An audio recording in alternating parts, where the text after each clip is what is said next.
Bah déjà, on va te représenter pour les gens qui ont le malheur de pas te connaître. Je suis un YouTuber lifestyle depuis 6 ans, qui fait principalement de la muscu et du maquillage. T'es une des personnes qui m'a beaucoup inspiré sur YouTube et que quand j'étais loin de la France en Russie, je suivais un petit peu ta chaîne Vas-y, pour. continue, continue, j'adore ça, putain. Non, c'était ta chaîne. Non, mais vraiment, enfin, je l'ai dit la dernière fois que t'es venu et je le répète, mais j'étais un grand fan de toutes tes vidéos de vulgarisation. Franchement, c'était des très très bons moments que j'ai pu passer. Et ta chaîne, maintenant, ce que tu fais, c'est sympa aussi sur les films. J'ai un peu moins le temps là avec la petite qui a 2 mois. Je te cache pas que regarder des vidéos en ce moment, c'est pas Ouais. évident. T'inquiète, mais t'inquiète, ça dure que 25 ans. Toi, ils ont quel âge les tiens? 19 et bientôt 15. Ah ouais, t'es pas tranquille encore. En vrai, ça va. En vrai, j'ai vraiment, ils sont pas chiants, les miens. Je dirais, il y a jamais eu de situation où on se dit, oh, putain, mais pourquoi? Ils sont quoi? Ils font bien leurs études, ils font tout bien, ils sont pas chiants. Ouais, j'ai le grand qui est en maths sup et la petite qui est en troisième. Là, il y a le brevet, là. Oh là là, y a pas la grève, ça passe les Écoute, examens. c'est pas tout de suite encore. Donc, d'ici là, on espère qu'on aura résolu le problème des retraites. Puis si, il y a des grèves, il y a le bordel, mais bon, tu sais, il y a le mal nécessaire, hein. Bah oui, oui, bah On va pas parler politique, non. mais tu sais, il y a des situations dans lesquelles tu dis, ouais, non, là, je comprends. Là, Non mais là, c'est je comprends. ouais, ouais, moi comme je disais, enfin j'en parlais un petit peu hier soir. Moi je prends pas position dans le sens où j'ai pas de, c'est pas mon domaine, mais bon oui on va dire je suis ni pour ni contre, tu vois, je suis en neutre. Du coup cette chaîne, cette nouvelle chaîne, comme moi je regarde, j'ai pas le temps là dernièrement, il se passe quoi? Parle-nous ça, dis-nous vite Bah, fait en ce qui fait, sort. En fait, ce qui se passe, c'est que depuis maintenant 1 an à peu près, j'ai décidé de recommencer à faire des vidéos et de faire des choses un peu différemment. Donc, je peux faire des vidéos qui sont scientifiques, c'est pas exclu. En ce moment, par exemple, j'ai beaucoup plus envie de parler de films, donc je fais des analyses de films. Je fais pas du tout de concurrence aux chaînes cinéma. Bon, le film le plus récent dont j'ai parlé, c'est Inception, mais sinon, c'est plutôt des films des années 70 ou des choses comme ça, quoi. Ah mais Inception, bah, je t'avais dit d'ailleurs, j'avais vu la vidéo, franchement j'avais kiffé. Moi le côté que ce soit plus une analyse, tu vois, d'un pote, entre guillemets comme ça, tu vois, qui se prend... T'apprends des choses évidemment, mais c'est moins prise de tête, moins analyse. J'aime bien Karim Debache aussi, j'imagine que tu connais. Ouah, Euh, Karim. qui Karim, est... Ouais, qui est fantastique, mais ça se regarde différemment, quoi. C'était cool. Franchement, celui sur Inception, j'ai kiffé. Je pense que j'ai regardé 2 fois d'ailleurs. mais celui sur Inception, je pense que c'était celui le plus dense que j'ai fait parce que c'était vraiment, je m'arrêtais quasiment sur chaque réplique du film. Là, j'ai lancé, bah, on est quoi? On est jeudi. Donc avant-hier, j'ai sorti une nouvelle vidéo qui est la première partie. Ça va être en 3 parties d'une série de vidéos sur le film Tommy du groupe rock Les Who. Et donc voilà, c'est beaucoup moins dense, c'est beaucoup plus fluide à regarder. Et voilà. Celui sur Inception, c'est vrai qu'il est dense, mais t'as quand même ce côté où on te retrouve, quoi. Ce que j'aime bien. Je fais comme je faisais pour la science, voilà, je parle comme je suis. Et voilà. Pour le coup, Inception, c'est vraiment un film dans lequel je savais que j'allais mettre 1 milliard d'extraits. Et donc, j'ai anticipé le truc, j'ai contacté les gens de la Warner, Warner France, sur Instagram. J'ai dit, est-ce que vous pouvez me mettre en relation avec quelqu'un? Et ils ont fini par me mettre en relation avec quelqu'un. Et puis, ils m'ont dit, ouais, c'est bon, t'inquiète, on va whitelister la vidéo, il n'y a pas de problème. Et en Ils l'ont fait, vraiment whitelisté ou après? ils l'ont vraiment whitelisté. Et si les gens vont sur la vidéo en question, le commentaire épinglé, c'est commentaire de Warner France qui dit ouais, top. Ah bah c'est sympa, mais c'est mieux, c'est généralement j'ai envie de dire sur YouTube c'est mieux de faire comme ça quand on peut Mais te moi, contacter directement, c'est le top. je me dis putain, tous les youtubeurs cinéma, tous les fossoyeurs de films, Durandal, etc., qui se font chier à chaque fois, qui ont 1 milliard de claims, ça devrait être mis en place pour eux, ce genre de truc. Et d'ailleurs toi qui t'y connais beaucoup mieux, moi j'y comprends rien tout ça, mais le côté du fair use quand t'es sur de l'analyse comme ça, on sait Ah. quelles sont les limites ou En fait, ce qui se passe, tu veux, bon, moi, j'aime pas, en général, j'aime pas trop parler de ma vie privée, mais si tu veux, moi, ma femme, c'est son métier. ok. La propriété intellectuelle. Ce qui fait que c'est un métier. Si tu veux, c'est moi et je suis avec elle depuis qu'elle est étudiante. Donc, c'est-à-dire que c'est un domaine Ah, que je connais maintenant. t'avais tout prévu en fait. Voilà, Et tu c'est vois, ça. t'as 50 coups d'avance, oui, bon. C'est ça putain, là, tu vois, tu me remets la pression pour les games. Pour les échecs, ouais, c'est ça. C'est le gars, en fait, à 20 ans déjà, il est là, ouais. Il va y avoir YouTube, ça va prendre, il va falloir un moment donné, ma chaîne, elle va partir sur du cinéma, va falloir que je sache comment faire. Bon. C'est limite quand je l'ai rencontré, Internet, ça n'existait pas, tu vois. Et j'ai dit, un jour, il va y avoir un moyen de parler de cinéma à des gens qu'on connaît pas via des ordinateurs. Donc, le fair use, pour faire très simple. Le fair use, déjà, c'est un truc qui existe aux États-Unis, qui n'existe pas en France sous la même forme. Et qui te dit en gros que tu as le droit de citer une œuvre quand c'est pour en faire la critique ou quand c'est pour en parler, etc. Et tu as le droit de parodier. C'est pour ça que tu veux, il y a eu toute une culture aux États-Unis. Au moment où la VHS était au top et que le DVD a commencé à prendre, il y avait toute une culture dans l'industrie porno qui consistait à faire, dès qu'il y avait un film qui marchait, t'avais une parodie porno. Ah ouais, Et ça c'est magnifique. Ouais. Et t'avais les studios à chaque fois qui essayaient d'interdire. Et tu dis, bah non, c'est une parodie. Ah ouais, et ça se donnait de très très beaux titres de films. Ah bah oui, attends, là, il y avait des trucs magiques. Les mecs se faisaient plaisir. Parce qu'en plus, ce qui se passe, c'est que plus le titre était pété, plus c'était facile de montrer que c'était une parodie. Moi, Voilà. j'ai vu Le Seigneur des Anneaux, j'étais pas bien. Le Seigneur des Anneaux, ça m'a buté. Il y en avait un où je m'étais dit, celui-là, je vais le regarder en entier. Je vais me forcer et je vais écouter les dialogues et tout. Parce que c'était une parodie d'un film que j'adore. C'était la parodie de Orange Mécanique. Ça va appeler ça comment? Alors en anglais, ça s'appelait Clockwork Orgy au lieu de Orange. C'est trop. Et c'était nul, putain, mais alors ça, si tu veux, c'est un concept quand même de regarder un film porno de ses produits avec une histoire et tout, en te disant, ok, je zappe les scènes de cul, je vais regarder vraiment l'histoire. Et là, tu te dis, ok, le public n'est pas là pour ça en fait. Ah bah Le clairement. public n'est pas là pour ça. Ce qu'il faut savoir, moi je me rappelle, c'était à l'époque, j'avais fait une vidéo avec French Nerds, c'était sur la chaîne French Ball, où on avait fait un quiz.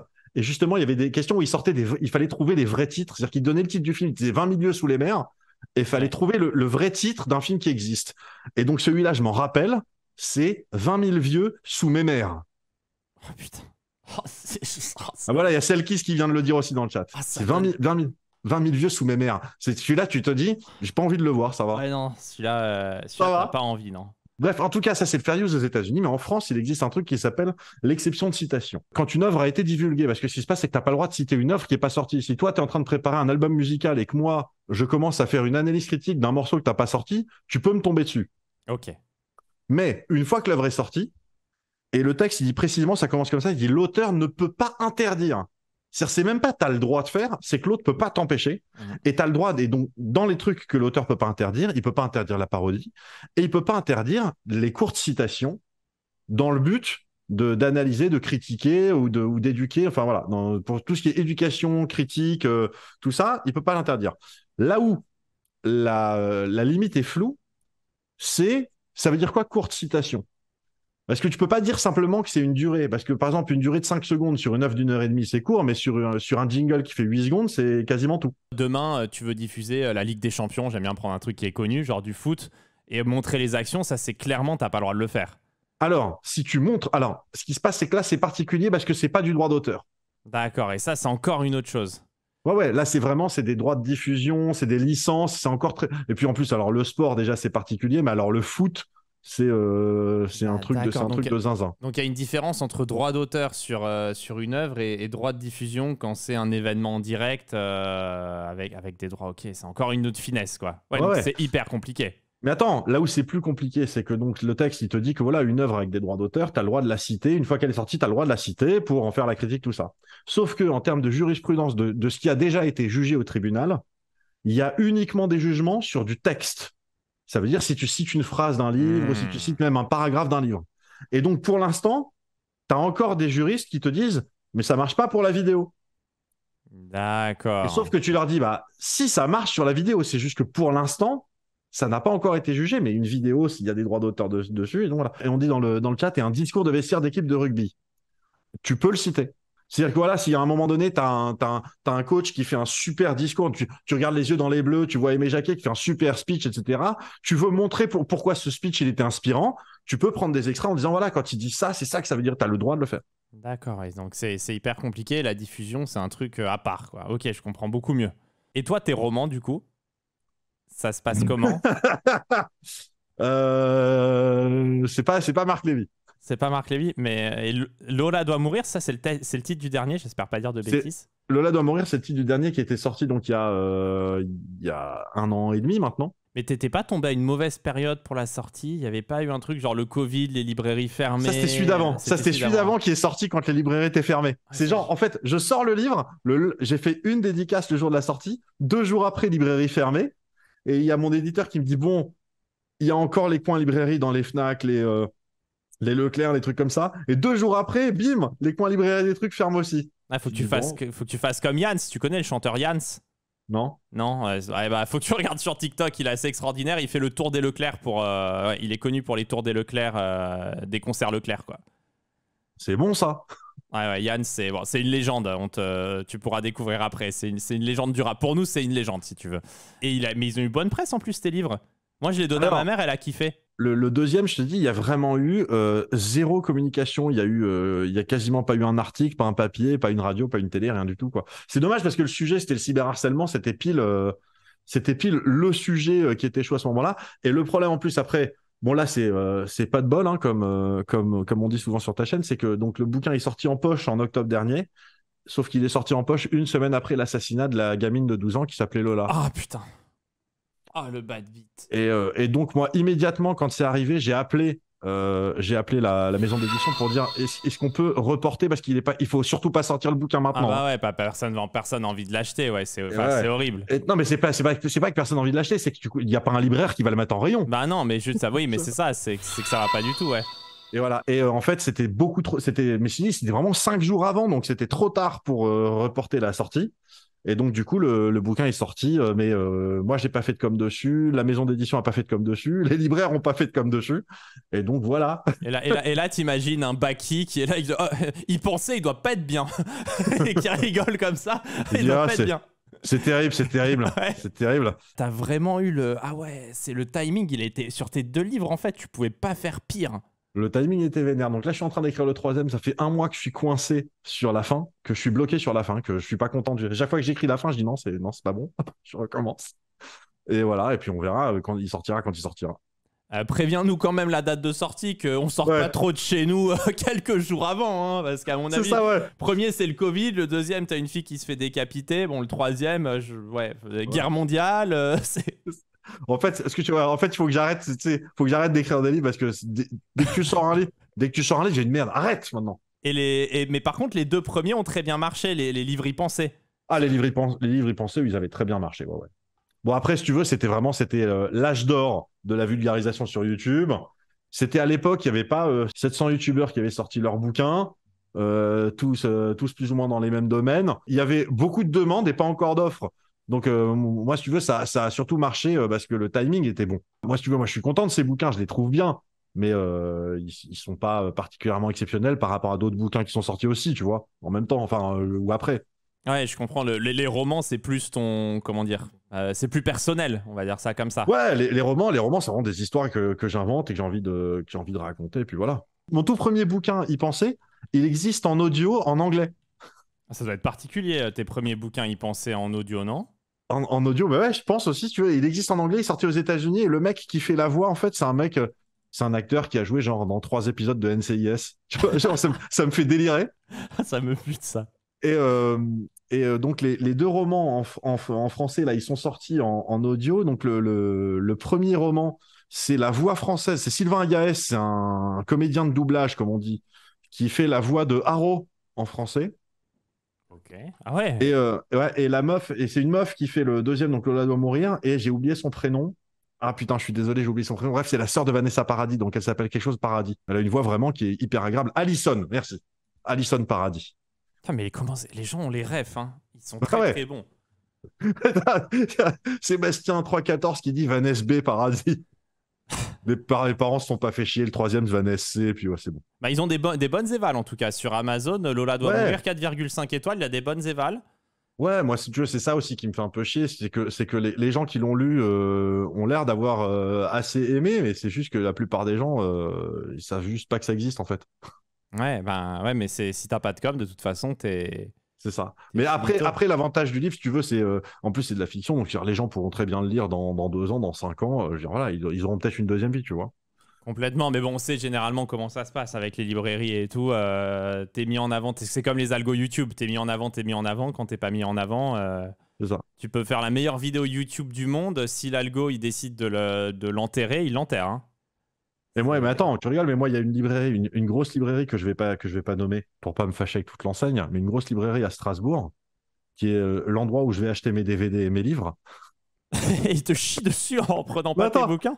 C'est pas ça. C'est que une fois, je voulais acheter un livre là-bas et le mec me dit on l'a pas, il faut le commander. Je dis bon bah c'est possible de le commander, de me le livrer chez moi. Il me dit non non, vous le commandez sous 8 jours, il sera au magasin, vous venez le chercher. Moi je dis mec, on est en 2021, je veux dire si s'il faut que j'attende 8 jours et que c'est même pas livré chez moi, Ouais.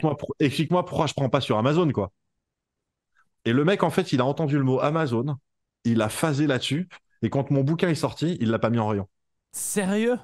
Il a refusé de le mettre en rayon. Oh, le seum de la personne. Putain, le mec, Oh, je dis, mais mec, oh, le seum. Oh, mais lui, il aurait le prix du seum de l'année. bon, si tu veux, je vais toujours pas dire l'enseigne, mais si tu veux, moi j'ai une carte adhérent chez eux qui est très très énervé. Donc tu Ouais, vois, ouais, j'imagine. je suis Ouais. un très très bon client chez eux. J'imagine le genre d'enseigne, ouais. Voilà, tu vois. Et je te dis, mais c'est pas possible. Et bon, voilà, c'est comme ça. Et en fait, donc, si tu veux, c'est t'as les algos YouTube, plus parfois tu peux avoir du seum comme ça. Ah, mais il est juste salé, le frérot. Il est salé de chez salé. Mais il faudrait lui remettre un kaki d'or, quoi. Tu vois, un prix à la fin de l'année du mec le Bah, plus salé de France. Mais tu vois, voilà, il y a Bisou qui dit je suis libraire indépendant et c'est souvent impossible d'avoir des bouquins pour des commandes clients en moins d'une semaine. On n'a pas les entrepôts logistiques d'Amazon, mais on fait du conseil et de l'humain. Je suis parfaitement d'accord, mais là, je parle d'une ancienne qui a une énorme centrale et où en fait, ils ont un site internet sur lequel c'était commandable en 24 heures. Oui, et puis bon, dans tous les cas, c'est pas parce que t'as dit quelle est la différence avec Amazon que le mec il doit C'est ça. blacklist ton livre derrière. C'est Non, son mais métier aussi, quoi. en plus, le mec, je lui ai pas dit c'est pas grave, je vais l'acheter sur Amazon. Tu vois, Ouais. je lui ai pas dit ça. Mais Ah, bon, mais bah, c'est la vie. C'est la vie. c'est une belle anecdote. En revanche, tu vois, le fait d'avoir sorti des bouquins et d'avoir fait à chaque fois, bon, sauf Covid, d'avoir fait vraiment un tour de France des dédicaces, ça m'a permis vraiment de découvrir les librairies. C'est con, hein, mais moi, si tu veux, avant, j'allais jamais dans des librairies, dans des petites librairies de quartier, tout ça. Et c'est vraiment une mentalité qui est complètement différente et que j'aime beaucoup, en fait. C'est pour Et, ça que tu- maintenant, je privilégie les librairies pour les dédicaces. et pour tes achats personnels de livres, est-ce que tu fais un peu bosser les petits commerces librairies ou J'essaye au max, ouais. t'essayes au J'essaye au max? max. Ouais, ouais. C'est cool, ça fera plaisir aux libraires. T'aurais dit non, ils auraient tous dégagé. Je- je- Ton non, prochain et livre. ça va, on est entre nous, non? Et dis-moi, les mecs, ils peuvent livrer en 24 heures sur Amazon, ça va bien, quoi. Ce serait beau que tu sois blacklist de tous les libraires le Ouais. détestent, quoi. Mais maintenant, tu vois, par exemple, il y a un truc, c'est qu'il existe des sites de libraires indépendants qui sont regroupés où tu peux commander sur le site directement. Selon l'endroit où tu vis en France, c'est un D'accord. libraire indépendant plus ou moins dans ton coin qui livre. Ah, c'est cool ça. Je veux dire, les gars, vous êtes déjà ensemble, faites de la com ensemble, bordel. Ah ouais, tu vois, ça par exemple, j'étais absolument pas au courant. Mais moi, j'ai découvert, moi, c'est mon éditeur, c'est chez Flammarion. Ils m'ont dit, ouais, on va quand même mettre aussi le lien dans la description vers je crois que ça s'appelle librairieindépendante.fr ou un truc comme ça, ou Ouais. librairindépendant.fr. Et j'ai dit, putain, mais c'est vachement bien ça. J'ai beaucoup plus de personnes qui achètent mes livres d'échecs en librairie que sur Amazon, hein, mais genre largement. Alors, je vais te dire un truc, je pense que si tu veux, dans la première vague des gens qui ont acheté ton bouquin, il y a les fans, etc., qui, eux, l'ont précommandé, soit chez leur libraire, soit à la Fnac, soit Amazon, machin. Mais après, ton bouquin, c'est typiquement le genre de bouquin que tu peux aussi acheter sans réfléchir sur un coup de tête. C'est-à-dire, tu passes devant, tu te dis, ah, je viens de voir le jeu de la dame, Ouais, ça me donne envie de jouer un peu aux échecs et le bouquin a l'air sympa. ouais, Et mais c'est un achat un peu coup de cœur, quoi. mais il y a beaucoup de. Ça fait beaucoup de ventes. C'est pour ça que je comprends que si ton livre il a pas été trop mis en avant en librairie, en réalité, ben. En fait, les gens achètent quand même des romans chez les libraires, ils vont se faire conseiller, Mais ils oui. vont discuter. Et si t'es pas mis en avant en librairie, en fait, tu. Et puis même, ce qui se passe, c'est que si tu veux, c'est Amazon, tu peux dire ce que tu veux, mais si je cherche pas ton livre spécifiquement sur Amazon, si je mets pas ton nom ou que je mets pas les bons mots-clés, ton livre, il va jamais sortir. Jamais. Même si j'en rêve de ton livre, bah, je le verrai pas. Alors qu'une librairie, tu passes devant les rayons. Ouais, tu feuillettes, tu regardes C'est ça. les quatrièmes. Ça s'appelle les quatrièmes de couve? Cinquième de couve? Ouais, Quatrième? c'est ça. Quatrième, ouais. Tu regardes les coups, mais c'est exactement, si tu veux, c'était la différence entre l'encyclopédie et Google. Si tu veux, c'est que sur Google, tu as beaucoup plus de réponses que sur l'encyclopédie, mais tu feuillettes pas Google. Oui, t'es dans un océan et t'as tes petites mains et tu fais de la brasse, quoi. C'est ça, t'es pas là où tu cherches un mot, puis en fait, en tournant une page, tu tombes sur un autre mot et tu dis, tiens, c'est quoi ce mot? Voilà, et puis voilà. T'as un super compte Twitter d'ailleurs qui fait ça. Je sais pas si t'as beau, c'est Baggy qui me l'a fait découvrir. Les mecs tous les jours ils te mettent un mot un mot qui est pas très Ah, connu. tu sais comment ça s'appelle ou pas? Bah attends, je vais essayer de le choper. C'est Baki qui m'a fait découvrir parce que des fois il m'envoie des mots. Ah, tu sais, c'est Baki, hein. À tout moment, il t'envoie un mot que tu connais pas, il te dit ouais, t'es pas bien, tu vois. Sans contexte ni rien. Ouais, non, juste le mot, quoi. Mais il y a quelqu'un qui va. Épendiplose. Hein les mots rares. Ouais. Attends, je vais le chercher. Franchement, c'est un kiff. Ça me dit rien, donc je pense que je le follow pas encore. Mais c'est désormais chose faite. Bah, si t'écris, en plus, c'est sympa. Ouais, c'est cool. Il y avait, moi, c'était Vsauce, c'est un youtubeur américain, je sais pas si tu connais. Pas du tout. Vsauce, bon, c'est un mec, le mec, je crois qu'il a 18 millions d'abonnés maintenant et tout. C'est un mec qui a fait la préface de mon bouquin en anglais. J'adore ce mec-là. Quand j'étais à Los Angeles, on est allé bouffer chez lui et tout. Le mec est vraiment adorable. Et en fait, lui, il avait trouvé un dictionnaire de mots qui n'existent pas, mais qui décrivent quelque chose, mais qui décrivent vraiment quelque chose. C'est-à-dire que t'as des définitions comme ça où il n'y a pas de mots pour ça, et les mecs ont inventé des mots pour. Ah, c'est beau ça. Et moi, je me rappelle, il y en a un, par contre, je me rappelle plus du mot, mais c'est la définition, c'était ce moment où tu réalises que, par exemple, t'es en bagnole sur la route, et tu réalises que les gens dans les autres bagnoles, derrière toi, à côté, etc., c'est pas des PNJ, ils ont chacun leur vie, en fait. Ils ont chacun une vraie vie, une vraie histoire, et qu'en fait, toi, t'es un PNJ dans leur vie. Ouais, il y a ce moment où il y a un moment où tu peux avoir ça. Et en fait, il y avait un mot pour ça. Et donc, les mecs ont inventé un mot spécifiquement pour ça, tu vois. Et c'était le bouquin, il doit faire genre 400 pages, c'est 400 pages de mots comme ça. Ah, sympa ça. Ah, c'était top. En plus, si on part du principe qu'avoir plus de vocabulaire permet que ta pensée est basée sur ton lexique, ton vocabulaire et d'avoir plus de mots, ça te permet de créer des pensées plus complexes. Ah bah c'est sûr, c'est dans les mots qu'on pense, hein, de toute façon. Je regarde une chaîne, je sais pas si tu connais, je le connais un petit peu IRL, parce qu'il était venu il m'avait contacté pour faire une interview, le précepteur. Je sais pas si tu as déjà vu, il fait des vidéos de vulgarisation philosophique. Ouais. Et pour une raison, alors il avait un pote, quand il a commencé sa chaîne, il avait peut-être 7-8 000 abonnés. Ouais. Il y a un de ses potes qui faisait de la musique et qui lui a dit ah ouais, c'est peut-être la deuxième interview qu'il faisait, il dit tu dois aller voir ce gars Blitzstream, il joue aux échecs, ça va être super. Et du coup j'ai fait une interview avec lui quand sa chaîne était démarrée. Il jouait pas vraiment aux échecs de base, mais il était venu sous le conseil d'un de ses potes. Après on a sympathisé, c'est quelqu'un que j'apprécie beaucoup. Alors juste si l'interview a duré 27 heures, c'est Absol en fait dont tu parles. non, l'interview elle a duré peut-être 50 minutes, mais juste je suis tombé sur une vidéo de lui où il parlait de ça aujourd'hui, c'est pour ça que j'y pensais. D'accord. Ouais, il a 750 000 abonnés maintenant. C'est beau ça, putain. C'était genre, il venait voir en mode moi j'étais un peu connu alors que bon, tu vois, il venait d'avoir le jeu de la dame, il y avait rien de spécial non plus. Et lui c'était le gars qui débutait sa petite chaîne de philosophie entre guillemets, et puis ça a pris de folie. Ah bah ça fait plaisir, ouais, surtout que c'est intéressant la philo. Il y a une chaîne de philo, mais qui marche pas des masses sur YouTube, je crois, parce enfin, ça doit fonctionner, mais en fait, il est surtout sur TikTok. C'est un gars qui s'appelle Serial Thinker, comme serial killer, mais thinker, un penseur. Et en fait, il fait des vidéos très courtes, c'est TikTok, des vidéos de 1 minute, 2 minutes, etc., sur la philo, principalement sur des sujets sur les sujets de terminale, en fait, hein, ça s'adresse vraiment aux lycéens. Et c'est hyper bien vulgarisé. Il n'hésite pas du tout à intégrer dedans du Game of Thrones ou la série sur Dahmer à un moment, il a fait une interview de Jérôme Le Banner, quoi, tu vois. Donc ça peut être vraiment tout et n'importe quoi pour parler de philo. Et là, il sort un bouquin la semaine prochaine d'ailleurs. Bah, un peu dans le même style du coup que Charles qui avait fait la philosophie de Tony Montana, je crois, il a sorti il y a pas longtemps. Une fois de temps en temps, il fait des petites vidéos aussi sympas comme ça. Mais c'est super pour les jeunes pour s'intéresser à la philosophie, bien c'est sûr. génial.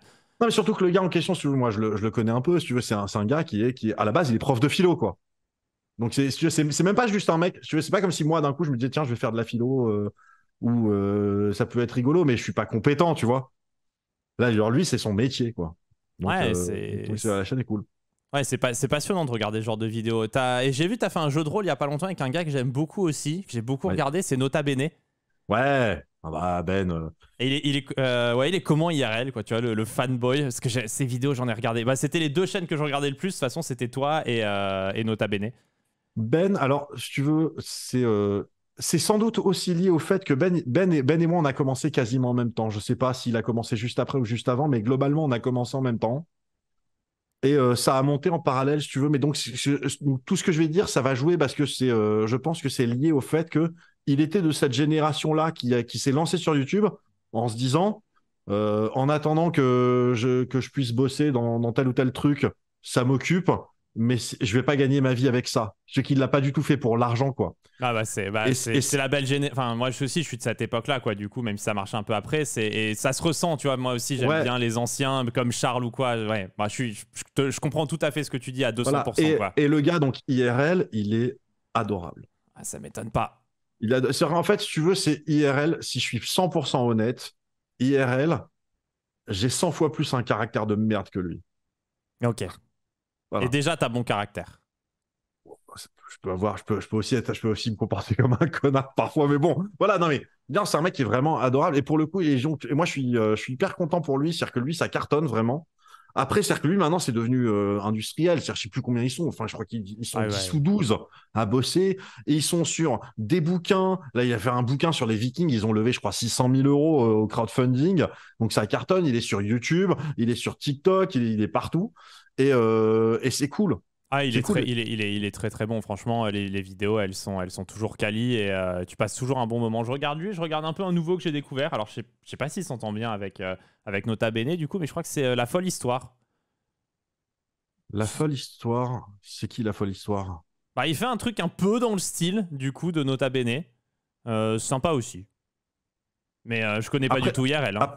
après, si tu veux, moi je confonds aussi, parce qu'il y a plein de chaînes qui s'appellent machin histoire, quelque chose histoire, donc des fois je les confonds. Mais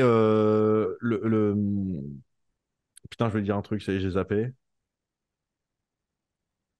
Oui, non, je disais le seul problème éventuel qu'on peut avoir avec Nota Bene, et ça c'est, voilà, pas de langue de bois, tu vois, c'est qu'il fait tellement de contenu, du coup, comme ils sont pleins, il fait tellement de contenu que c'est-à-dire que il y a des moments, j'arrive plus à suivre.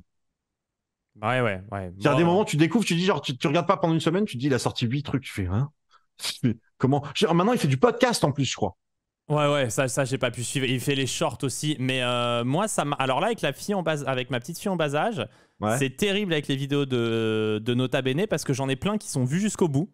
Mais en fait, c'est juste que tu sais, le soir, je vais me coucher, je suis vraiment fatigué, tu connais le Ouais. truc. Bon, moi, Et c'est pareil, hein. Ma chaîne, c'est pareil, hein.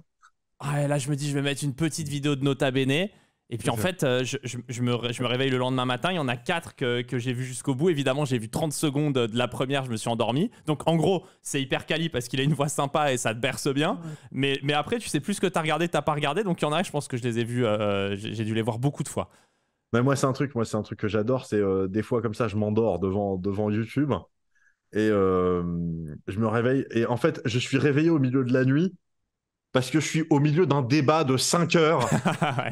C'est un truc, c'est genre avec genre, mais tu sais, genre audition au Sénat de Jean-Marc Jancovici, tu sais. T'es là, genre, hein. Et tu regardes historique et en fait, tu te rends compte que c'est le cinquième Ouais, que t'es en train de que t'es regarder, en ouais. train. Tu te dis, oh là là. Puis en plus, Jean Covici, au milieu de la nuit, t'es pas bien là, parce qu'il t'explique qu'en fait, tu vas crever dans 15 ans. Et en plus, il te le dit c'est calmement avec le sourire. Ah, moi, j'aime beaucoup. Ah, bah, moi aussi, mais moi j'adore. Il est vraiment très bon. Et attends, et un autre gars que je recommande, là, des chaînes un peu marrantes. J'ai Vas-y. découvert un gars il y a pas longtemps qui s'appelle Profession Gangster. Oh putain, c'est quoi ça? Alors, C'est de la vulgarisation de crime. Comment? presque, c'est de la vulgarisation d'histoire des grands gangsters D'accord.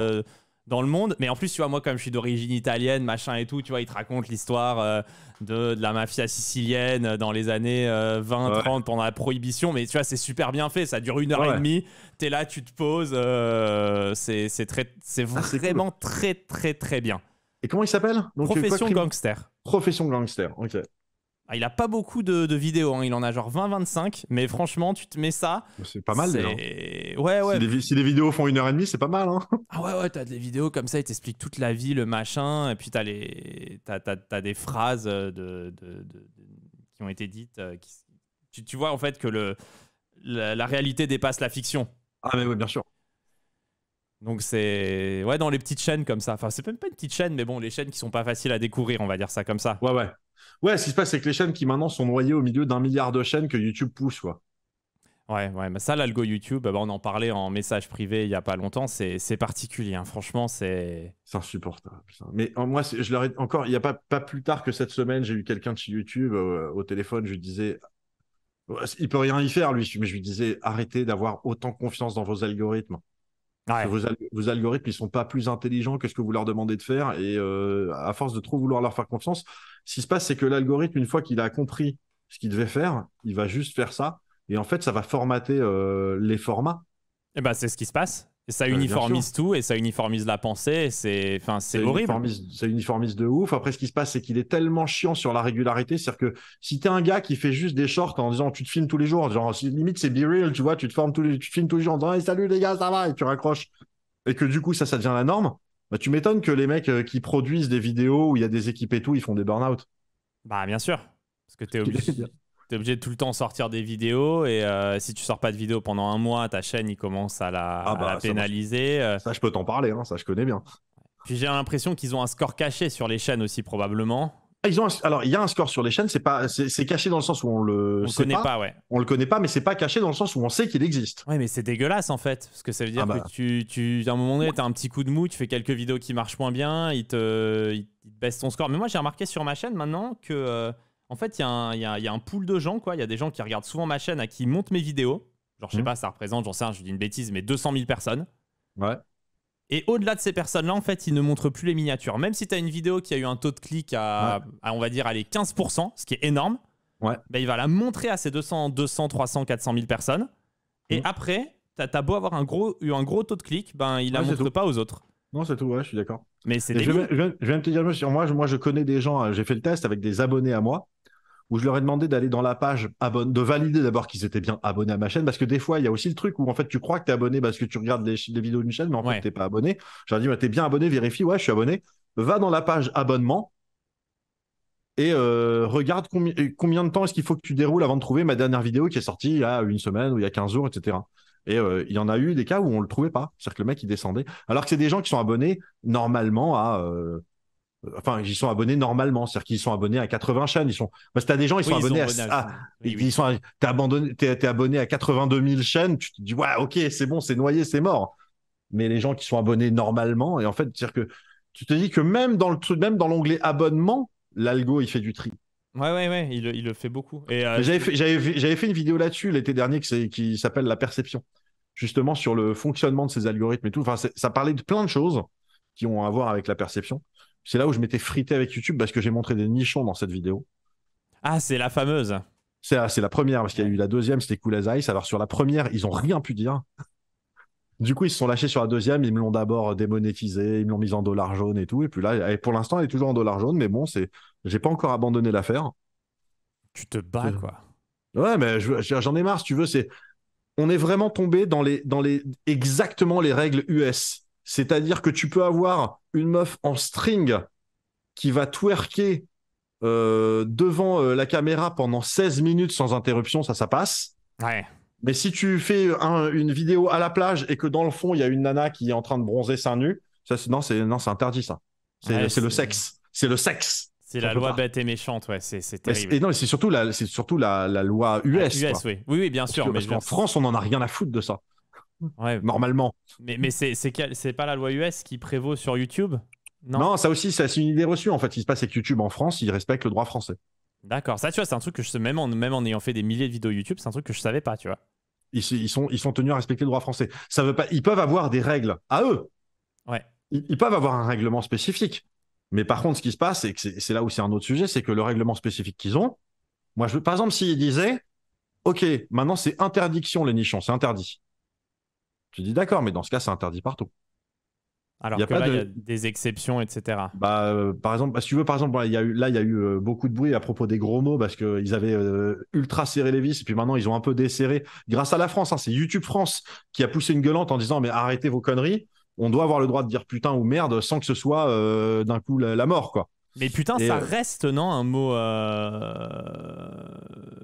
dans fait, leur ce qui se passe, liste. maintenant, ce qui se passe, c'est que le truc automatique, en fait, il regarde que les 7 premières secondes de ta vidéo. Donc, si c'est pas sur la vignette, si c'est pas dans le titre et que c'est pas dans les 7 premières secondes, normalement, il n'y a pas de problème, sauf si quelqu'un signale ta chaîne et que du coup, il y a quelqu'un qui regarde manuellement ce que tu fais dans ta chaîne. D'accord. Mais sinon, tu passes à côté. Mais même quand cette règle était ultra serrée, tu prends la chanson Jour de paye de Booba. Je sais Ouais. pas si tu connais. Ouais, oh, bah oui. Je suis grand fan de Booba, donc. Bah, cette vidéo-là, il n'y a pas de problème. Tu as des pubs devant et tout. Tu regardes Hit 'em Up Tupac. de Tupac. Tu as quand même Ouais. le N-word 650 fois, tu vois. Oui. Et en fait, ce qui se passe, c'est que YouTube, ils ont des exceptions pour les maisons de disques, pour les trucs comme ça. Enfin bon. Là, Ah, c'est après, dégueulasse. bah, ce qui se passe, c'est que c'est pas logique. C'est Ça, à un pas moment donné, juste, quoi. c'est pas légitime. Ouais, non, non, c'est Et, pas. mais moi, moi, ça me ferait délirer de voir quelqu'un de chez YouTube commencer à dollarjoniser les vidéos Universal, tu vois. Ah, ils vont jamais le faire. Bah non. Et en réalité, les gens, la plupart des gens vont sur YouTube pour écouter de la musique, plus que Mais pour bien voir des sûr. vidéos, en réalité. Mais je pense que c'est, alors, j'ai pas de chiffres, hein, mais je pense que 60 ou 70% des revenus de YouTube, c'est la musique. Ouais, Parce que clairement. écoute, mettons, voilà, le plus grand YouTuber France aujourd'hui, c'est qui? C'est Squeezie. Mais Oui, mettons Squeezie, voilà. Squeezie, il se fait une vidéo qui cartonne, qui est pas musicale. Une vidéo qui cartonne, elle va faire quoi? Elle va faire 20 millions de vues? à peu près, ouais. Voilà. Est-ce que tu te rappelles de la chanson Dernière danse de Indie, là? Je connais la musique, mais j'ai C'est pas les stats. une Ouais, ouais, dernière ouais, j'ai. danse, voilà. Je crois que la dernière fois que j'ai regardé, je crois que c'était 860 millions de vues. Ah, donc ça les met par terre. Mais si tu veux, c'est pas du tout les mêmes ordres de grandeur, en fait, quand c'est la musique. Parce que la musique, ce qui se passe, c'est qu'une chanson que t'aimes bien, tu vas l'écouter 10 fois. Ouais, même plus. Alors que moi, si tu veux une vidéo que moi je sors que t'aimes bien, éventuellement, tu vas la partager à tes amis. Maintenant, 980 millions de vues, allez, putain. Mais tu vas pas la revoir en boucle, ma vidéo, tu vois ce que je veux dire? Ouais, bien C'est pas sûr. c'est pas le propos. Et en plus, la musique, ce que je trouve un peu frustrant avec YouTube, c'est que ça ne sert à rien d'avoir le clip, en réalité. J'imagine que la plupart des gens qui écoutent de la musique sur YouTube, comme moi j'ai pu le faire maintenant, je suis plus sur les applis, téléphone, mais ils regardent même pas le clip, en fait. Non. Ils passent juste la musique. Bah, Donc, après, j'imagine qu'il y a des gens qui sont avec l'iPad ou directement sur la télé ou machin qui regardent les clips aussi, quoi. Mais on est d'accord, c'est pas le cœur de l'activité. Moi, c'était ce qu'avait dit la boss YouTube Monde il y a 3 ou 4 ans. Maintenant, ça doit faire 4 ans. Elle avait fait, tu sais, ils faisaient un événement annuel, genre un espèce de kick-off pour dire on lance l'année, je sais plus, genre 2017-2018. Voilà, nos grands objectifs, c'est ci, ça pour l'année. Et elle avait dit au cours de cette conférence, elle avait dit notre premier concurrent, c'est Spotify, c'est pas Netflix. ça veut tout dire. Bah voilà, ça veut dire YouTube, c'est une Ouais. plateforme musicale. Moi, quand elle avait dit ça, je me suis dit, putain, ça va puer pour. Je dis, ça va puer pour les créateurs qui font du contenu un peu stylé. Et pour les créateurs qui font de la fiction, c'est mort. Ouais, bah ouais. T'es bien placé. C'est très très bien placé pour en parler. Il y en a qui sont encore mieux placés que moi pour en parler de à quel point ça peut vraiment être la merde. Mais toi, t'avais vite baissé la voilure, non? T'as fait ta première saison. Bah, ce qui se passe, c'est que moi, la première saison, si tu veux, je l'ai payée avec l'argent que j'avais réussi à mettre de côté.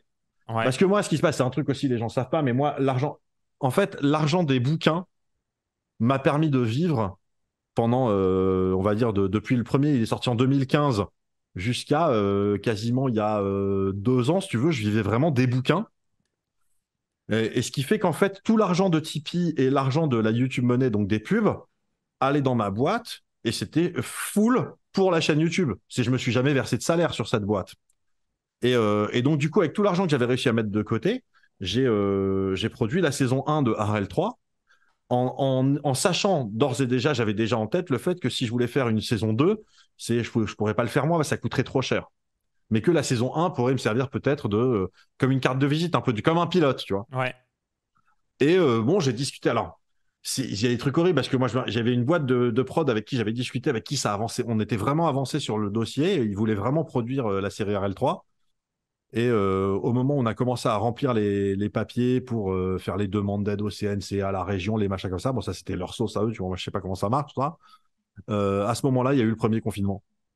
Ah, mais en fait, Et, t'as vraiment. et attends, et les mecs m'ont dit, comme ça, ce que je comprends, ils m'ont dit, écoute, on est emmerdé parce que ce qui se passe, c'est que là, il y a le premier confinement, enfin, il y a le confinement, on ne sait pas de quoi ça va avoir l'air. En revanche, ce qu'on sait, c'est que nous, on avait d'autres productions qui allaient commencer là pendant le confinement. Celles-là, on ne sait pas si elles sont annulées, si elles sont reportées, si elles sont je sais pas quoi. Donc, du coup, on met tous les nouveaux projets en stand-by. Ouais. Et Je dis, bon, donc, bah, ok. Mais ouais, la bonne nouvelle, si tu veux, c'est que j'avais encore rien signé avec eux. Parce que t'imagines si en plus je leur avais cédé des droits. ah, t'étais mort. J'étais coincé, il me dit, ouais, on va pas le faire, mais par contre, on a les droits. Et, euh, et ça avait quand même pas mal marché cette saison 1 ou pas? Moi, j'étais satisfait parce que si tu veux, c'est sur ma chaîne. Parce que déjà, je savais que sur YouTube, la fiction, c'est l'enfer. Ouais. C'est, c'est-à-dire, même quand tu t'appelles Cyprien, ça peut être l'enfer. Donc, si tu veux, moi, c'était évident que sur ma chaîne, qui avait pas du tout vocation à faire de la fiction, ça allait être chaud.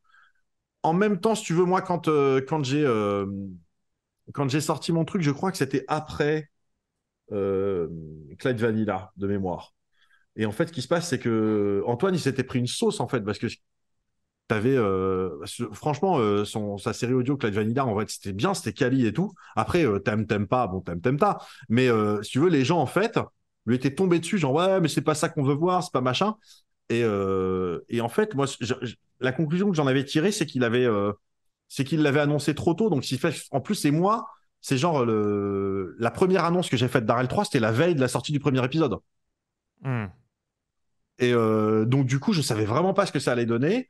Le premier épisode, je crois qu'il a fait quelque chose comme 5 ou 600 000 vues, donc il a bien marché. Ensuite, mécaniquement, les gens, ils voient passer dans leurs abonnements, ils voient passer un épisode 3 ou épisode 6. Ouais, oui, bon, ils S'ils regardent. connaissent Ouais. pas, ils s'en battent les couilles. Donc, Ouais. tu sais que de toute façon, ça va faire moins. Ouais. Et au final, ça a quand même bien marché. Et surtout, il y a eu un Discord qui s'est créé. Il y a 3000 personnes qui ont bossé dessus pour essayer de déterminer quelle pouvait être l'explication. Parce que je sortais un épisode par semaine, ça aussi, ça gonflait les gens. Ils disaient, ah, pourquoi tu sors pas tout d'un coup? Je dis, parce qu'on n'est pas sur Netflix, gars, on est sur YouTube. Ouais, ouais. Moi, j'ai quasiment arrêté ma chaîne pendant 8 mois pour préparer ce truc-là. Donc là, c'est un épisode par semaine, histoire de relancer un peu la machine, quoi. Et au bout du compte, bah, les gens qui ont vu étaient contents. Voilà, ça a bien fonctionné, quoi. Bon, ça s'était cool. Et pas de saison 2 en prévision? C'est toujours dans les tuyaux pour l'instant, mais rien de précis. Rien de précis. Pour l'instant, j'ai pas une boîte de prod avec qui on s'est dit go, on avance, on écrit, on machin. Et si tu faisais une saison 2, tu referais sur YouTube ou t'essaierais de. Non, alors, je pense que c'est pas viable sur YouTube, en fait. Parce que, si tu veux, à partir de la saison 2, le format, c'est un format qui est plus long. Donc, on est sur un format d'une demi-heure, a priori, hein. Donc, c'est-à-dire des épisodes de 25 ou 26 minutes, avec des vrais décors, genre, je dis n'importe quoi, tu vois, un commissariat, un hôpital, un appartement, des bureaux, des trucs comme ça. Ça ressemblerait vraiment à une série plus classique. Donc, c'est sans doute un truc qui coûterait 6 ou 800 000 euros la saison. Ouais, donc faudrait être soit sur Netflix, soit Euh, sur Prime, ou sur une chaîne ouais, télé, tu vois. Je veux dire, ouais. c'est YouTube. Moi, si tu veux, Arel 3, je suis transparent. Arel 3, ça m'a coûté 60 000 euros, ça a rapporté 1000 euros. Ouais, ouais. Terrible. Donc, les gens qui pensent que je fais ça pour l'argent, je veux dire, c'est. Ah, bah, non, mais. D'accord. Non, non, mais ce qui rapporte après, c'est vrai. Genre, les Mais livres, je suis très content, hein. les Je suis livres, très... c'est super ou quoi, mais YouTube, ça rapporte pas. Non, mais et en même temps, je suis très content. C'est-à-dire que moi, je savais dès le début que je savais très bien que ça allait pas me rapporter plus de 1000 balles. Et je savais dès le début que que ça allait me coûter 60. Alors, je précise, ça m'a coûté 60 000 balles, dont 10 000 du CNC. Je précise quand même. J'ai eu quand même 10 000 du CNC. Ce qui est beau. Ce qui est beau, j'avais demandé 30 000, ils m'ont donné 10. Je dis bon, d'accord. Mais après, ouais, c'est aussi un pari sur l'avenir. C'est que si ça marche, que tu réussis à faire une saison 2, etc., c'est un peu ça. Bah, de toute façon, tu le disais tout à l'heure, quand les gens qui ont commencé YouTube il y a très longtemps, comme toi, comme moi, comme Nota Bene, dont tu parlais avant, en fait, on a commencé à un moment donné, on l'a vraiment pas fait pour l'argent parce que ça n'existait pas. C'était pas un métier. Ouais, Donc c'est t'imagines. toujours cette mentalité, quoi, de se dire, ah bah tiens, on va tenter ça et puis ça va peut-être apporter derrière d'autres choses. Et t'imagines encore plus des mecs comme JDG ou comme Cyprien. Ouais, À l'époque, c'est non seulement ça existait, c'est parce que moi, quand j'ai commencé, la monétisation, ça existait, mais c'était pas un vrai truc, tu vois, genre, fallait être une énorme star pour gagner de l'argent et tout. Mais eux, quand ils ont commencé, ça n'existait juste pas. après, ils ont été un petit peu lancés par jeuxvideo.com, non, à l'époque. Bah, à Je parle l'époque, en pour fait, JDG. Moi, j'ai ah, découvert comme ça, en tout cas. pour JDG, oui. Cyprien, à l'époque, Monsieur Dream, il était sur Dailymotion. Je sais par exemple que Norman, à l'époque, celui dont on ne prononce plus le nom, à l'époque, lui, il était énormément partagé sur Facebook. Ouais, ça j'ai pas connu. Ouais, tu vois, il y a eu une époque où Facebook, c'était un peu cool. Ouais, maintenant, ça fait tellement longtemps que je ne suis pas connecté à Facebook. Bah, tu m'étonnes. Ouais, ouais, Twitter, maintenant, c'est quand même le principal, mais complexe parfois. C'est un peu la guerre des tranchées. Bah ouais. Et sur Twitch, tu live un peu encore ou... Ouais, alors ces derniers jours, j'ai moins fait de live parce que j'étais sur le montage de mes vidéos, justement là, celles qui sont en train de sortir là. Donc il y en a une qui est sortie avant-hier, puis il y en a deux à venir là prochainement. Mais sinon, en ce moment, je stream pas mal. Bon, là, ça fait quelques temps que je stream sur Satisfactory. Je t'ai vu, je crois, sur Satisfactory. Hein. Je sais plus, j'en suis à 300 heures, un truc comme ça, j'en peux plus de ce jeu. Mais j'ai envie d'arriver au bout, quoi, tu vois. Ouais, t'as envie de le finir. Ouais, et en même temps, comme c'est un early access, tu vois, c'est le temps que tu finisses l'histoire en cours, enfin, les niveaux en cours, ils vont faire une mise à jour où il y aura des nouveaux objectifs et tu vas dire, C'est trop. Mais toi, tu joues beaucoup à des jeux indés ou des jeux anciens, non? Je t'avais vu aussi sur le jeu de Cascadeur, là, j'avais kiffé. ah, mais alors ça, ouais, c'était un jeu de PS2, je crois, qui s'appelle Stuntman Ignition. J'adore ce jeu. Je l'ai platiné en live, celui-là. Ah, celui-là, il est exceptionnel. Et moi, je rêve. Celui-là, j'avais envoyé un message à Sardoche. Je lui avais dit, putain, mec, je rêve de te voir tryhard sur celui-là. Et t'as jamais répondu? Je crois pas qu'il m'ait répondu sur ce jeu-là, parce qu'on avait, à l'époque, on échangeait sur plein de trucs en même temps. Mais ce jeu-là, en fait, tu sais, donc c'est un jeu, donc j'explique pour les gens, c'est un jeu de bagnole où, en fait, le pitch, c'est qu'on est sur des tournages. On est un cascadeur et il y a le réalisateur qui dit ouais, je veux que tu fasses ici un demi-tour, là tu fais 2 roues, là tu viens percuter le truc au moment où ça explose, là tu viens faire machin. Et ce qui se passe, c'est que tu dois déjà enchaîner tous les trucs qu'il te demandent et tu dois aussi faire des dérapages ou des machins, bref, faire d'autres cascades histoire de pas perdre ton compteur de combo. Le but étant, si tu veux faire 5 étoiles sur chaque niveau, c'est que tu dois le faire en continu du début à la fin de chaque niveau. Ce qui est hyper dur. Et le jeu, donc je vais l'écrire dans le chat, le jeu, comme ça vous l'avez exactement, parce que c'est vrai que j'ai peut-être un accent qui est un peu à chier. Ça, c'est un jeu pour Sard. Mais oui, surtout que moi en plus je voyais ça, c'est à l'époque où je voyais passer des vidéos de lui où il faisait du... comment s'appelle ce jeu de bagnole? Rocket League. Non, l'autre. Non, c'est ça. Trackmania.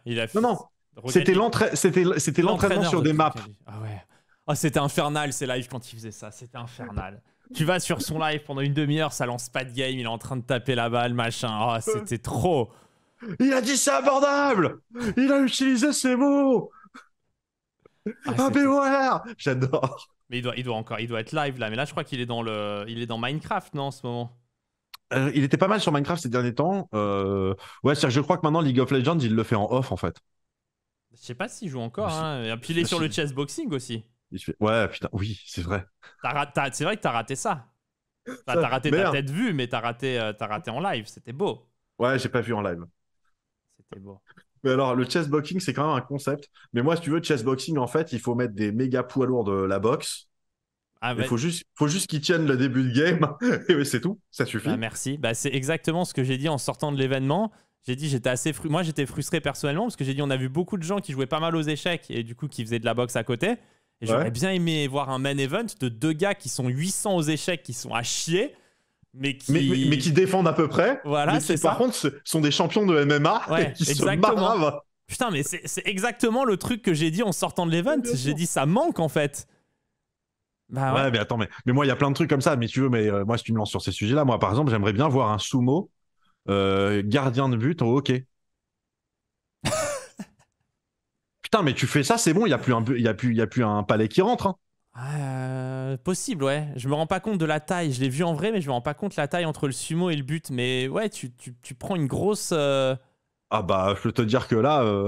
Et puis sur eux, les mecs, je peux te dire qu'il y aura besoin d'inertie pour le déloger, hein, le gars.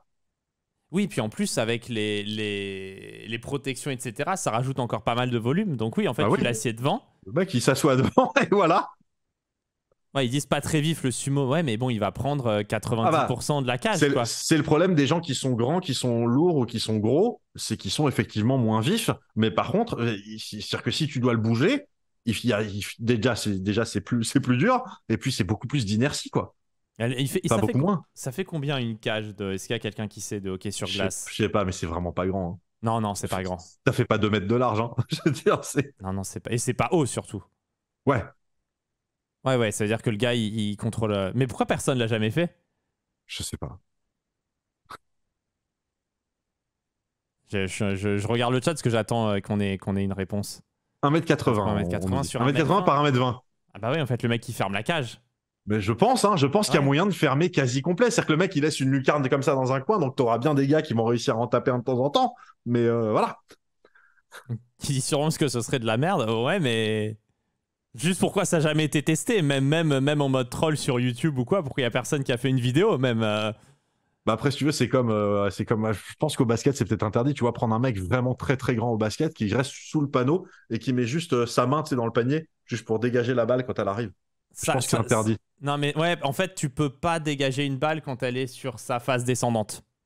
Ouais, c'est ça. Donc, ouais, ça, ils y ont pensé, en fait. Merde. Ça t'as juste pas le droit, ouais. Bah, heureusement, d'ailleurs. Pas de bolou. Ouais, sinon, ça fermerait le sport. Mais pas de bol. Bon, on fait quoi ensemble? Et tu joues pas aux échecs, d'ailleurs, sur ta chaîne? Je t'ai jamais vu jouer aux échecs. Non, mais bah, j'ai pas du tout le niveau, mec. Ouais, mais tu pourrais de temps en temps faire une game ou deux. Je t'ai jamais vu sur. On me dit ça suce et y penser, c'est vrai. C'est vrai. Voilà. Tu Je sues. reconnais, j'ai levé le bras. Effectivement, ça suce, je vous confirme. Il fait quelle température chez toi?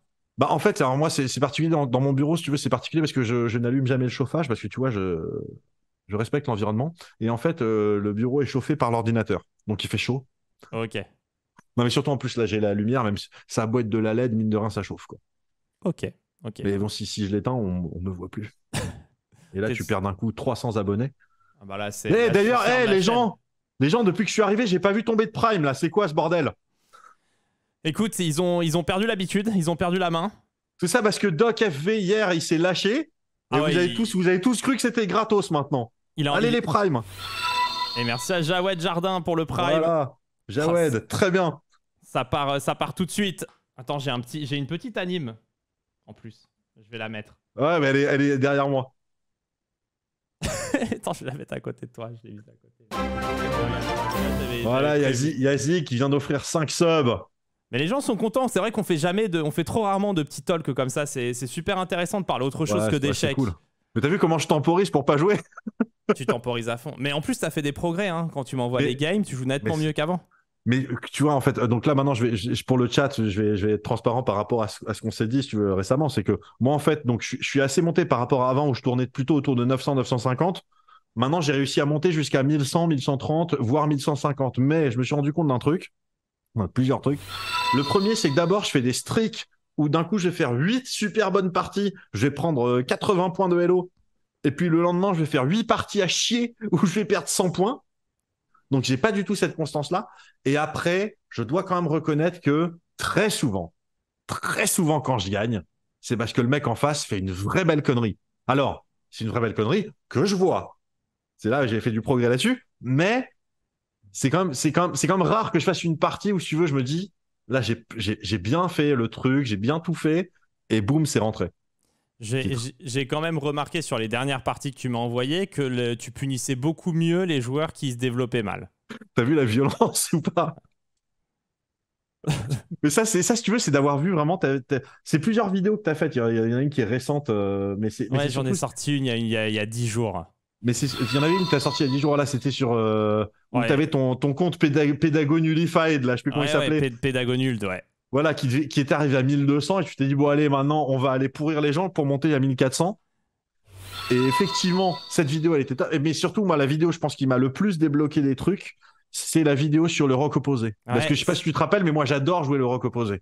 Ouais, et en plus, je crois qu'il y en a eu deux même. Hein. Il y en a une et il y en a une deuxième. Il est peut-être pas dans le titre, mais je te l'enverrai. Ah putain, sur les rocks opposés. Et tu sais, ce qui est très très drôle avec cette vidéo dont tu me parles, 1200, 1400, c'est qu'à chaque fois que je parle à quelqu'un, ou j'ai même des abos qui m'en parlent et qui me disent ah ouais, cette vidéo-là, elle m'a vraiment aidé, tu stompes les gars et tout, ça m'a inspiré pour les stompes aussi. Ouais. Et alors, les commentaires, et certains, il y en a certains, mais c'est grave. Encore aujourd'hui, je reçois des commentaires sur d'autres vidéos. Ah ouais, c'est bien, là, c'est toi qui te fais humilier par tel grand maître et tout. T'as des gars qui ont 1300 Elo, mais une horde, hein, vraiment beaucoup. Ils ont le seum que je puisse gagner facilement contre des mecs à 1300.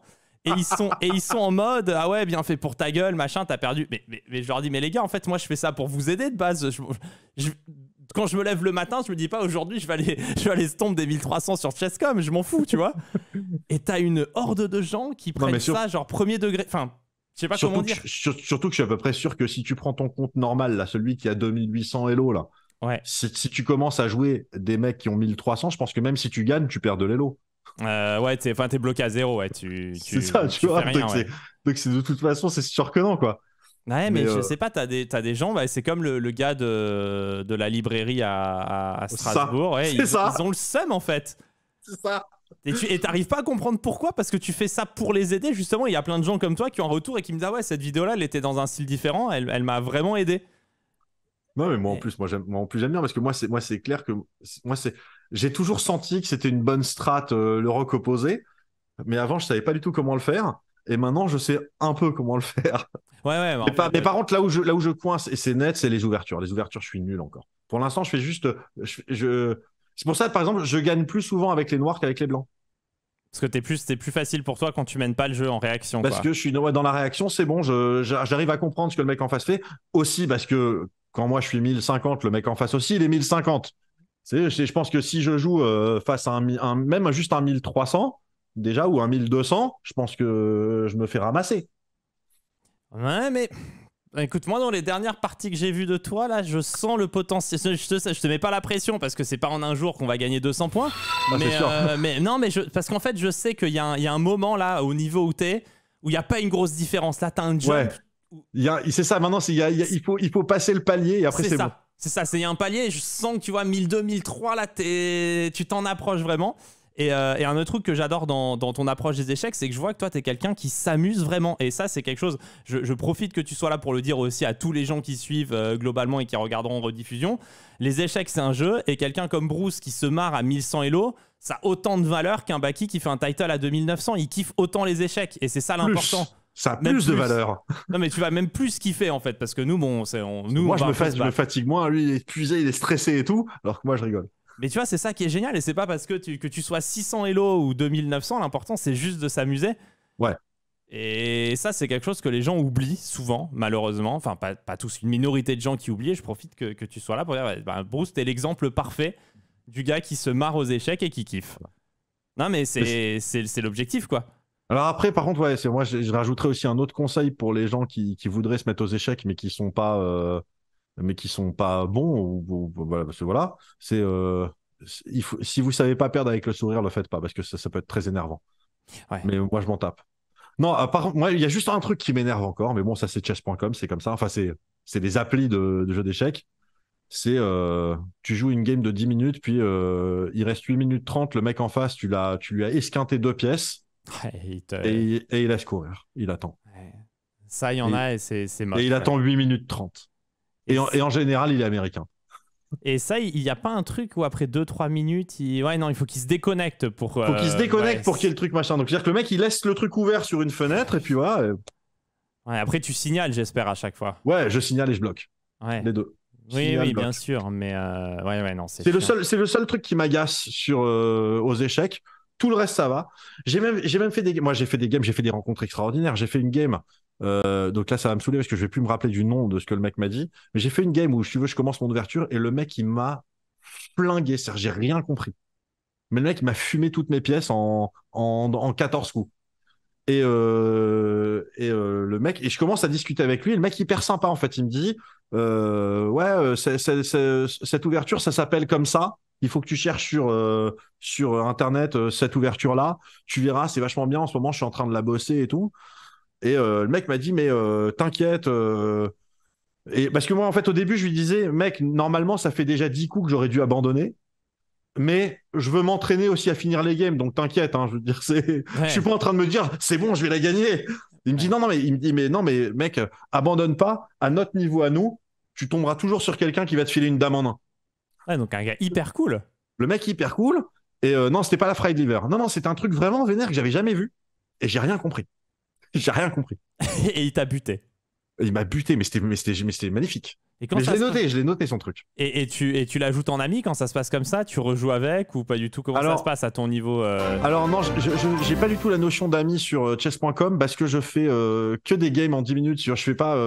Parce qu'avant, j'avais énormément de demandes de games, mais tu sais, des games en 3 jours, les trucs comme ça, et en fait, où tu sais, où t'as un jour pour jouer ton coup.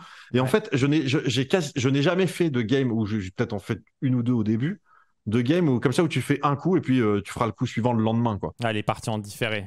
Voilà, ça, je fais pas du tout. Mais et sur le ladder classique, tu joues jamais contre des gens, tu dis pas tiens lui il a été sympa, j'ajoute en ami, on fait des games plus tard. Tu cliques, tu fais comme moi quoi, tu cliques, t'appuies. C'est ça. Après, il y a des amis avec qui des fois on se fait signe, on se dit tiens, viens, on se fait une game, etc. Puis ils se connectent, je me connecte, et puis bam bam, on se déroule des parties, mais c'est plus des amis IRL, quoi. Et les enfants, ça clique un petit peu ou pas du tout? Le grand, il clique un peu. Bon, Mathieu, là, il a un peu moins le temps, mais il clique. La petite, pour l'instant, ça, là, Ouais, c'est pas son truc. elle s'en fout. Et le petit, du coup, il clique bien ou... Enfin, le petit, il a Alors, 19 piges, hein, il est pas petit. Hein. le petit, il te met 2 têtes déjà. Ouais, ouais. Il fait quoi? Il mesure combien? Il mesure 2 mètres? Non, non, non, il doit faire un. Putain, je vais pas savoir, ça va être terrible. Je crois 1,87, je crois. Ça va, ça va. Je Ou baisse 1,88. un petit peu au-dessus, mais ça va. Voilà.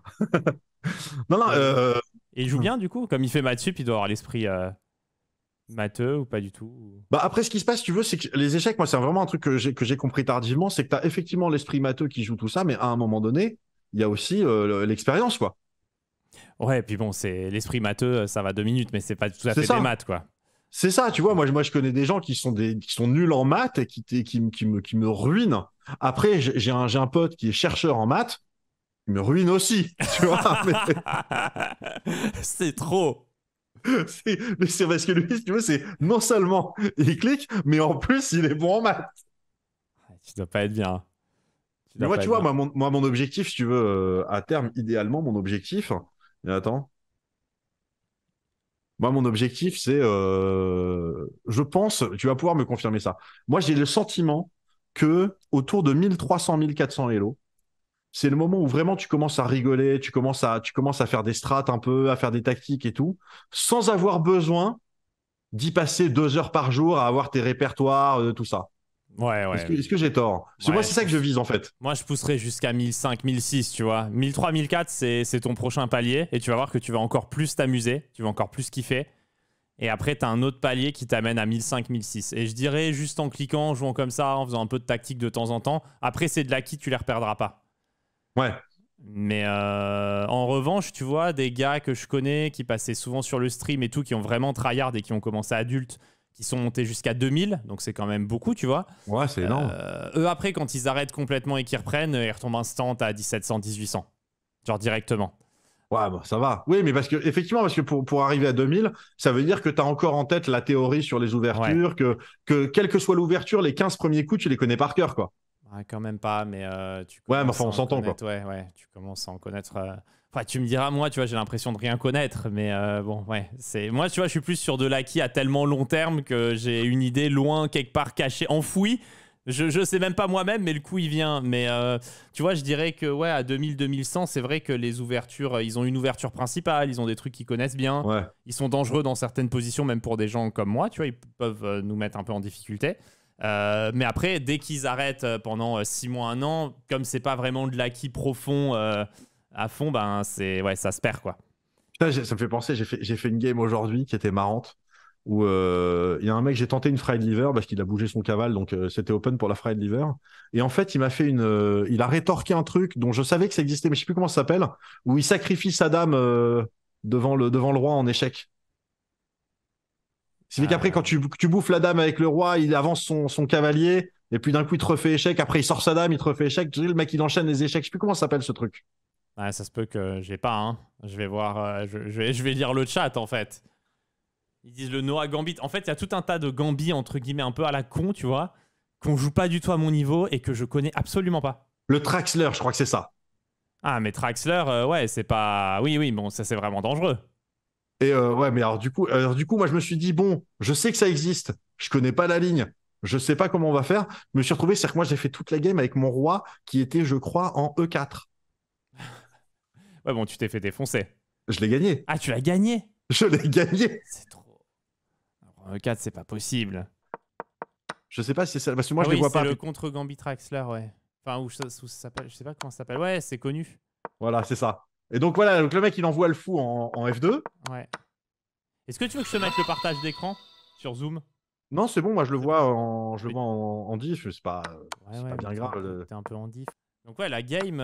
Putain, et en ce moment, alors parce que moi, si tu veux, je suis les trucs de loin en fait, les compétitions, tout ça. C'est moi où en ce moment, Baki, il est en train de casser des trucs. Bah écoute, ouais, il est très chaud. Hein. En fait, il s'est mis cet objectif Baki C'est de Tu vois, revenir. tu vois le roi en E5 quand même à un moment donné. Ouais, ce qui est fou, c'est qu'il n'y a pas de maths en fait. Mais non, c'est ça qui était beau. En fait, il pouvait pas te mater, t'as tout Mais non, bouffé, quoi. mais oui, c'est-à-dire que... Et attends, en fait, par contre, et à un moment donné, je me suis dit, putain, mais j'ai 10 points d'avance, sauf que mes 10 points, ils sont coincés. Ah bah ouais, il joue pas, ouais. Mais tu vois, moi j'aurais pensé que là, cette position, j'aurais pas pu donner d'évaluation. Je vois que l'ordinateur, il donne plus 13, honnêtement. J'aurais pas pu savoir, en fait. Ouais, en fait, il n'y a pas d'échec, c'est un peu bizarre. Putain, tu tiens toutes les cases, en fait. Et après, je commence à débloquer. Et je commence à Mais je pense que le mec, tu veux, je pense que si tu analyses de son point de vue à lui, je pense qu'il a loupé deux, trois coups. Et après, ça a été l'enfer. Moi, une partie comme ça, j'aurais eu le seum. Hein. Moi, j'ai rigolé. Mais tu vois, mais par contre, je sais d'expérience que quand je fais des parties comme ça veut dire qu'après, je vais rentrer dans une longue séquence de parties de merde. Donc, je suis très content que ce soit en live. Moi, une partie comme ça, je te jure, tu me vois sur mes lives, hein, de toute façon, ça me Ouais. saoule. Putain, le con, il avait rien vu, il n'y a pas de maths, la chatte qu'il a, tu vois, ça va partir comme ça. Et il y a juste un truc, juste après, là, voilà, dans cette séquence où je me dis, une fois que la reine est dans l'alignement avec le roi, sur la colonne E, où je me dis, putain, il faut que j'arrive à mettre ma tour devant. Ouais. Et en fait, il me fait échec sur échec, et au moment où je peux, il bouge, Ouais, voilà, il bouge son roi. Le roi ouais. Et là, je me dis, il faut absolument que je sorte maintenant mon fou, il faut que je sorte, voilà. Ouais, en plus, ça t'a... Bah, la partie, en vrai, je trouve que t'as bien joué quand même. Ah, ben après, si tu veux, après, l'avantage, c'est que c'est que des coups logiques derrière. Oui, mais maintenant, tu as la logique du jeu quand même. Je sais pas comment dire. Il y a un net progrès. La dernière fois qu'on a parlé, pas qu'on a parlé, mais la dernière fois qu'on a fait un live ensemble, c'était il y a longtemps. Mais là, sur cette partie-là, on voit que tu as maintenant toutes les bases du jeu. En fait, tu comprends les stratégies. Voilà. Ouais, maintenant, ce qui se passe, c'est que si je tombe sur un mec qui fait pas de conneries, par contre, je perds. Voilà, j'en suis encore là. Mais c'est bien. Mais j'apprends, tu vois. Ça se joue encore à la tactique. Mais tu as le déroulé stratégique d'une partie, tu le maîtrises maintenant. Tu comprends les objectifs du joueur. Doucement. Ouais. C'est-à-dire que maintenant, effectivement, c'est-à-dire que je pense encore à mon niveau. Tu vois là, donc moi je suis 1100, je suis 1110, lui était 1100. Je pense qu'au début de la partie, c'est lui qui était 1110 et moi 1100. À ce niveau-là, j'arrive encore à comprendre ce que le mec en face veut faire. Quand toi, avec Baki ou avec Fab, vous analysez des games et vous dites, voilà, là, le mec obligé, il va faire F3. Ouais. Et tu dis, bah ouais, parce qu'il faut tenir la case C2. Ouais. Et moi, je dis F3 déjà, il faut que je regarde, putain, c'est où F3? Et je me dis, mais il n'y a rien là. Pourquoi est-ce qu'il y a rien? Maintenant, je commence à voir quand c'est parce qu'effectivement, c'est un cavalier qui est 3 cases devant et que du coup, ça le bloque. Mais j'arrive pas à voir plus loin que ça pour l'instant. Non, mais pour le moment, tu as le déroulé. En fait, c'est comme si tu avais le grand scénario d'une partie. Tu as l'introduction, les chapitres 1, 2, 3, 4 et la conclusion, la finale. Ça, tu le maîtrises. Après, le truc, c'est que nous, quand on dit ce coup, il est logique, c'est parce qu'on connaît la structure de pion, on connaît l'ouverture, on connaît les bases de la position et on sait que dans cette ouverture, dans ce truc-là, il faut qu'on prenne telle case. Donc, le coup nous paraît extrêmement logique. Mais ça, après, c'est du cas par cas. Et c'est ça qui est vraiment dur. Bah oui. Plus tu montes, c'est que il faut en connaître de plus en plus. Et surtout, après, quand tu deviens vraiment fort, il faut connaître les cas où il y a des exceptions. Parce que comme le pion, il est en H3, là, c'est pas la même case qui est importante. Et ça, c'est vraiment très dur. C'est là que tu vois un Baki, par exemple, par rapport à moi, il est 1000 fois plus fort. C'est-à-dire qu'il il a vraiment toute cette culture-là en plus, quoi. Ouais. Tu vois, moi, je vais connaître, on va dire un truc comme ça pour expliquer. Moi, je vais connaître tous les cas généraux. Baki va connaître tous ses cas généraux x10 parce qu'il va connaître tous les cas généraux plus toutes les exceptions des cas généraux.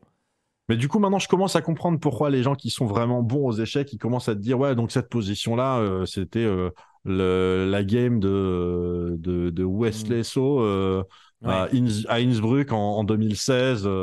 Ouais. Tu te dis, hein? Ouais, alors en fait, une fois que tu as compris, tu comprends pourquoi on le sait. C'est parce qu'en fait, c'est une partie qui fait référence dans une position. C'est ça. Donc forcément, c'est la partie référence de telle position, donc tu connais les joueurs. Et après, comme tu te dis que ça fait un peu classe de connaître le lieu et la date et que c'est pas très difficile de l'ajouter. Ouais. Et puis en plus, quand on dit l'année, on a un peu des bluffeurs. C'est-à-dire qu'à un moment donné, tu vois, on sait que c'est So, l'adversaire, on n'est pas très sûr, on t'envoie aller. Ça, c'est So Guiri, Silkefield Cup 2019. Et tu vois, voilà, et des fois ça passe, des fois c'était 2017, des fois c'était pas Silkefield Cup, c'était un autre endroit, mais Tu l'as quand même dit, quoi. Sur un malentendu, ça passe. Le temps que quelqu'un réalise que c'était pas ça, de toute façon, on est tous passés à autre chose. Et voilà. Ouais, c'est ça. C'est ça. C'est t'envoies une rêve comme ça. Mais souvent, on a au moins un des deux joueurs. Normalement, Ouais, celui qui a joué l'idée, on l'a. L'adversaire, avec un peu de bol, tu l'as aussi parce qu'ils sont. T'as quand même 20 joueurs qui jouent tout le temps entre eux. Et après, les tournois, il y en a pas non plus beaucoup. Donc, t'en envoies un, quoi. Je vois passer beaucoup de dédicaces à Jarod dans le chat. Ça doit être une ref à la série Jarod, non? À la Bah, série alors c'est sans doute, Caméléon. c'est possiblement une ref à mon fils Jarod. À ton C'est fils. possible. Ouais, c'est possible.